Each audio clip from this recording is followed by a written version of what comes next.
দ্বিতীয় নাম্বার হলো, এই যুদ্ধের আলামত কি গাজাতুল হিন্দের দিকে যাচ্ছে? এই যুদ্ধটি কি গাজাতুল হিন্দের দিকে অগ্রসর হচ্ছে? এই যুদ্ধটা কি গাজাতুল হিন্দ হবে, বা এই যুদ্ধটা কি ভারতবর্ষের, এশিয়া মহাদেশের প্রত্যেকটা মুসলিম এবং হিন্দুর ঘরে ঘরে কি পৌঁছাবে? প্রিয় বন্ধুরা, গাজাতুল হিন্দ হবে, প্রিয় নবীজির ভবিষ্যৎবাণী একটি মিথ্যা হয়নি, অক্ষরে অক্ষরে তা পরিপূর্ণ হয়েছে। গাজাতুল হিন্দ হবে, এটা সত্য কথা। তবে হ্যাঁ, এই যে ভারত পাকিস্তানের যে যুদ্ধ শুরু হয়েছে, এই যুদ্ধটা আদৌ কি গাজাতুল হিন্দের দিকে, নাকি তাদের রাষ্ট্রীয় সীমানা নিয়ে, রাজনৈতিক প্রেক্ষাপট নিয়ে এই যুদ্ধ? ইসলামিক স্কলারদের ধারণা, এই যুদ্ধটা কোনো রাজনৈতিক প্রেক্ষাপট নিয়ে নয়, এই যুদ্ধটা সীমান্ত নিয়ে নয়, এই যুদ্ধটা শুধু কাশ্মীরকে কেন্দ্র করে নয়, এই যুদ্ধটা হচ্ছে ঈমান এবং কুফরের যুদ্ধ। ঈমান এবং কুফরের যুদ্ধ। আমরা জানি ভারতবর্ষের হিন্দু সংখ্যায় গরিষ্ঠ, মুশরিক সংখ্যায় গরিষ্ঠ।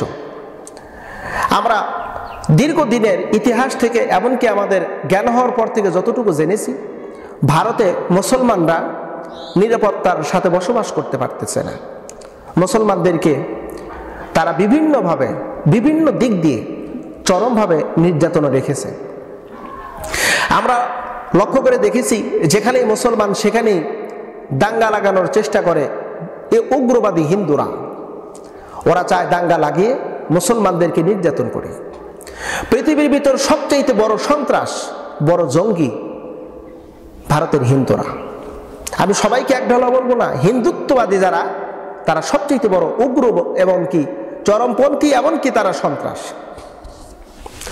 ভারতের হিন্দুরা মুসলমানদেরকে জঙ্গি ট্যাগ লাগিয়েছে, সন্ত্রাস ট্যাগ লাগিয়েছে। আর এই ট্যাগ লাগায়া তাদের বক্তব্য হলো, ভারতবর্ষে কোনো জঙ্গি সন্ত্রাস থাকতে দেবে না। তারা মুসলমানদেরকে মৌলবাদী বলে গালমন্দ করে। ভারত এবং পাকিস্তান, ভারত হলো হিন্দুস্থান, পাকিস্তান হলো সেখানে মুসলমানদের স্থান। তো তারা কখনোই সহ্য করতে পারেনি। 1948 সালের পর থেকে আমরা দেখেছি দফায় দফায় হামলা, আক্রমণ, নির্যাতন, এমনকি গালমন্দ, অসহ্যকর, যেটা মেনে নেওয়ার মতো না। আমরা এই যুদ্ধটা যে সংগঠিত হয়েছে, এটি কিন্তু মূলত ঈমান এবং কুফরের যুদ্ধ। আর এই যুদ্ধটা পর্যায়ক্রমে ভারতবর্ষের প্রত্যেকটা ঘরে ঘরে পৌঁছাবে, এমনকি বাংলাদেশের প্রতিটা ঘরে ঘরে পৌঁছাবে। গাজাতুল হিন্দ এটাই সেই যুদ্ধ, যেই যুদ্ধ সম্পর্কে প্রিয় নবী আজ থেকে 1400 বছর আগে বলেছেন, ভারত ভেঙে টুকরো টুকরো হয়ে যাবে। এই ভারতবর্ষে আবার মুসলমানরা শাসন করবে। মুসলমানরা তাদের কোরআনী আইন অনুযায়ী ভারতবর্ষকে শাসন করবে। মুসলমানদের বিজয় হবে। প্রিয় নবী সাল্লাল্লাহু আলাইহি সাল্লাম এই গাজাতুল হিন্দ সম্পর্কে বলেছেন, এই যুদ্ধে যারা অংশগ্রহণ করবে, গাজাতুল হিন্দে যেই মুসলমান অংশগ্রহণ করবে, তাদের গুনাহ আল্লাহ পাক মাফ করে দিবে। এমনকি তারা যদি মারা যায়, আল্লাহ তাদেরকে শাহাদাতের মর্যাদা দান করবে। শুধু তাই নয়, বরং প্রিয় নবী আরো বলেছেন, তাদেরকে স্যার আমি জান্নাতের ভিতর দাখিল হব না, প্রবেশ করব না। প্রিয় বন্ধুরা, এই ভারত পাকিস্তানের যে যুদ্ধটা শুরু হয়েছে, এখন আপনি চিন্তা ফিকির করেন, আপনি কার পক্ষ নেবেন? ভারতের পক্ষ যদি আপনি নেন, তাহলে এটা হবে কুফরের পক্ষ। আপনি যদি পাকিস্তানের পক্ষ নেন, আপনার পক্ষটা হবে ঈমানের পক্ষ।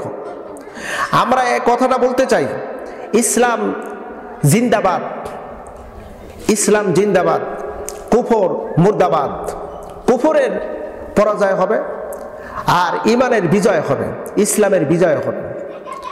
আমরা দেখতে পেরেছি 5 ওয়াক্ত নামাজি হজ করেছে, নামাজ কালাম পড়ে, তার ইসলামী মনোভাবনা, কিন্তু তার পক্ষটা হলো ভারতের পক্ষ। তার মানে হলো আপনি গাজাতুল হিন্দের মুজাহিদ হতে পারতেছেন না। আপনি যদি কলম সৈনিক হন, কলম মুজাহিদ হন, অথবা যদি আপনি মৌখিক মুজাহিদ হন, আপনার সম্মতি মুজাহিদ যদি হন, আপনি যদি অস্ত্রধারী মুজাহিদ হন, তাও গাজাতুল হিন্দের আপনি মুজাহিদ হিসেবে সাবমিট পাবেন, সাব্যস্ত পাবেন। আর আপনার যদি মুখ এবং কলম এইটা যদি মুসলমানদের পক্ষে, ইমানের পক্ষে যদি না থাকে, তাহলে আপনি কিন্তু কুফরের পক্ষে চলে গেলেন। অতএব গাজাতুল হিন্দ এটি কোনো সাধারণ কোনো যুদ্ধ না। এই যুদ্ধটা গোটা ভারতবর্ষের মুসলমান আর হিন্দুদের সাথে যুদ্ধ, ইমান এবং কুফরের যুদ্ধ। ভারত পাকিস্তানের যুদ্ধটা হলো ইমান এবং কুফরের যুদ্ধ। এখন আপনি নেন, কার পক্ষ নেবেন? ইমানের পক্ষ না কুফরের পক্ষ?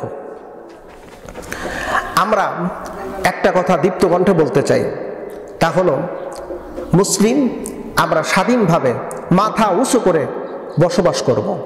এ কথাটা পরিষ্কারভাবে শুনে রাখেন। এই পৃথিবীর আল্লাহ পাক মুসলমানদের নামে অক্ষ করে দিয়েছেন। আল্লাহ পাক বলেছেন খলাকালাকুম মা ফিল আরদি জামিআ, এই পৃথিবীর মালিক বানায় দিলে মুসলমানদেরকে। আর যত কাফের বেঈমান আছে এরা সবাই হলো ভাড়াটিয়া। তো ভাড়াটিয়ারা তো ভাড়া দিয়ে থাকবে, সেখানে আজকে আমরা কেন নির্যাতিত, কেন নিষ্পেষিত? এর একটা মাত্র কারণ হলো আমরা এখন আমাদের মন মানসিকতাকে এখনো ঠিক করতে পারিনি।